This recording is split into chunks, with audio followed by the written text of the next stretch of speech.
हाँ जी, नमस्कार आप सभी को। और मैं ये उम्मीद करता हूँ आप सभी अच्छे होंगे और अपनी पढ़ाई अच्छे से कर रहे होंगे। तो दोस्तों, हमने आपको इससे पहली वाली वीडियो यानी प्रीवियस वीडियो में बेसिक्स ऑफ ब्लड यानी ब्लड के जो बेसिक्स हैं उनके बारे में आपको हमने बताया था। ब्लड क्या है, कितनी पीएच वैल्यू है, कहाँ पे निर्माण होता है, ठीक है ना। तो इसके बारे में बताया था और इसके वर्क यानी इसके कार्य के बारे में तो था। अब इस नेक्स्ट वीडियो यानी अब इस वीडियो में हम जो है कॉम्पोजिशन ऑफ ब्लड यानी ब्लड के घटक यानी उसके भागों के बारे में, यानी कितने भाग होते हैं, कितने टाइप्स हैं इसके, उसके बारे में हम चर्चा करेंगे या बात करेंगे, ठीक है ना। तो एक सीरीज़ के थ्रू ऐसी सीक्वेंस में हम सीरीज चलेगी, ठीक है ना। उसमें जो बायो केमिस्ट्री और भी मतलब जो फैक्टफुल है, नॉलेजफुल है, भी वो है, जो नॉलेज है वो आपको दी जाएगी इन सीरीज़ के थ्रू, ठीक है ना। तो चलिए शुरू करते हैं। देखिए, composition of blood. Composition of blood का मतलब है यानी रक्त के प्रकार या घटक, ठीक है ना। तो चलिए देखिए, मतलब जो ब्लड है ना, जो रक्त है, इसको मेनली दो भागों में डिवाइड किया गया है, दो भागों में बांटा है, एक लिक्विड पार्ट में, एक सॉलिड पार्ट में, ठीक है ना। देखो, लिक्विड पार्ट में प्लाज्मा होता है और सॉलिड पार्ट में आपके रुधिराणु यानी कॉर्पल्स, जिसमें WBC RBC वगैरह पाए जाते हैं, बताएंगे अभी हम आपको, ठीक है ना। देखिए, जब आप शरबत वगैरह बनाते हो तो उसमें मेनली दो चीज़ लेते हो, पानी लेते हो और चीनी लेते हो। चीनी क्या है, सॉलिड है, सॉलिड अवस्था में होती है, सॉलिड स्टेट में होती है। और प्लाज्मा जो है वो वाटर जो प्लाज्मा मतलब लिक्विड फॉर्म में होता है। तो ऐसे ही इनका हिसाब है, ठीक है ना। सेम वे में ये ऐसे ही है ये। तो देखो, आपका जो प्लाज्मा होता है वो 60% होता है, पूरे ब्लड का 60%, ठीक है ना। और ये लिक्विड लिक्विड पार्ट है प्लाज्मा जो है। देखिए, प्लाज्मा में दो मेन प्रोटीन होती हैं, फिब्रिनोजेन और प्रोथ्रोम्बिन। ये दोनों इतनी मेन प्रोटीन है, अगर इनको निकाल दिया ना तो प्लाज्मा बिल्कुल ना के समान है, मतलब कोई इसकी इंपॉर्टेंस नहीं रह जाएगी ब्लड में। चलिए बताते हैं इनके क्या काम है। देखो, ये फिब्रिनोजेन और प्रोथ्रोम्बिन, ये दो ऐसी प्रोटीन है जो ब्लड को गाढ़ा करके रखती हैं, ठीक है ना, गाढ़ा करके रखती हैं। आपने देखा होगा ना, जो ब्लड होता है थोड़ा थोड़ा गाढ़ा होता है, तो वो उन्हीं इन्हीं दो प्रोटीन के कारण होता है। यदि हम ब्लड में से फिब्रिनोजेन हटा दें तो देखो, प्लाज्मा जो है पीले कलर का होता है वैसे तो, अगर यदि हम फिब्रिनोजेन प्रोटीन को हटा लें ब्लड में से तो और हल्का पीले रंग का हो जाएगा प्लाज्मा जो है, ठीक है ना। तो आपने देखेंगे जो पैथोलॉजिस्ट वगैरह होते हैं ना, पैथोलॉजिस्ट यानी जिन पे आप ब्लड वगैरह की जांच करवाते हो, तो वो जो है फिब्रिनोजेन को हटाकर इसमें बचते हैं फिर सीरम। सीरम बचता है, ठीक है ना, हल्के पीले रंग का, उसको बोलते हैं सीरम। उस स्टेट को बोलते हैं सीरम। उस सीरम के थ्रू ही रोग वगैरह की जांच की जाती है। आपको क्या परेशानी, मतलब डेंगू वगैरह क्या है, जो भी आपकी प्रॉब्लम है ना, जो भी ब्लड में निकलती है, जो भी शरीर में निकलती है, उस सीरम के थ्रू पता किया जाता है, ठीक है ना, इस फिब्रिनोजेन को हटाकर। तो ये दो ऐसी प्रोटीन है जो ब्लड को गाढ़ा करती हैं। यदि हम इनको हटा दें तो ये सीरम का रूप ले लेंगे, यानी हल्के पीले रंग का, और हल्के पीले रंग को बोलते हैं सीरम। सीरम से ही रोग वगैरह की जांच की जाती है। इतना रोल इसका होता है, ठीक है। मैं ये आशा करता हूँ आपको इतना समझ में आया होगा। तो चलिए सॉलिड पार्ट पे आते हैं हम, ब्लड के पे, ठीक है ना। देखो, इनको बोलते हैं कॉर्पल्स। कॉर्पल्स यानी रुधिराणु।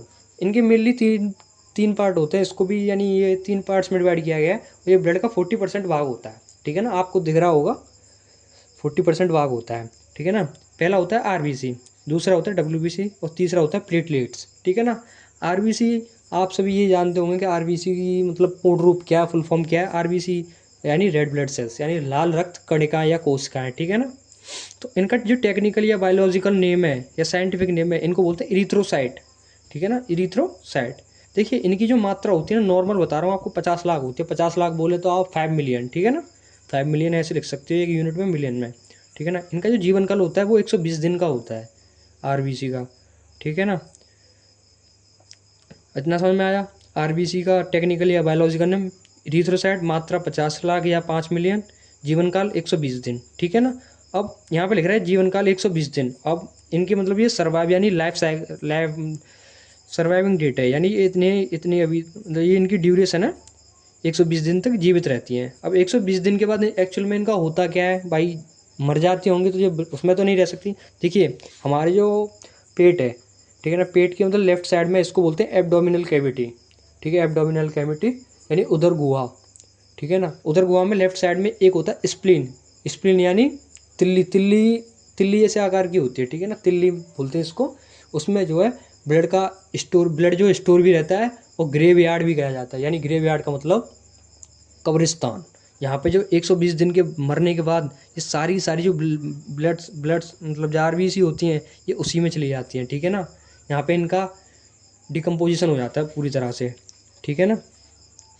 देखो 120 दिन मतलब आरबीसी इसमें मरती है, इसमें प्लाज्मा नहीं मरता है, ठीक है ना, इतना ध्यान रखना भाई। प्लाज्मा और कॉर्पस यानी ये चारों पांचों ये इसी के तो भाग हैं ब्लड के, तो इसमें प्लाज्मा शेष बचता है, ये तीनों ये मर जाती हैं इसमें। अब दूसरा जो हमारा स्टेप है डब्ल्यूबीसी, यानी दूसरा जो पार्ट है इसका रुद्राणु का डब्ल्यूबीसी है। डब्ल्यूबीसी का जो पूर्ण रूप है, फुल फॉर्म है, वो वाइट ब्लड सेल्स यानी श्वेत रक्त कणिका है। ये क्या है, इनको हम ब्लड की फाइटिंग सेल्स भी कहते हैं, ठीक है, यानी ये रोगों से लड़ने का काम करती हैं, ठीक है। इनका जो टेक्निकल नेम है ल्यूकोसाइट, ल्यूकोसाइट बोलते हैं।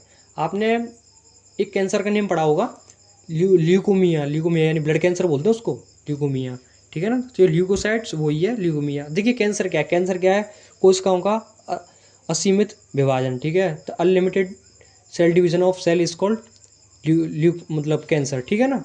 कोशिकाओं का सीमा से हटकर विभाजन होना ही एक कैंसर है, ठीक है ना। कैंसर कोई बीमारी नहीं है, बस इसमें अनलिमिटेड सेल डिवीजन होता है सेल्स का, ठीक है ना। इनकी जो मात्रा होती है वो 10,000 होती है। इनकी जो लाइफ साइकिल है वो 4 दिन की है, ठीक है ना, इतना समझ में आया।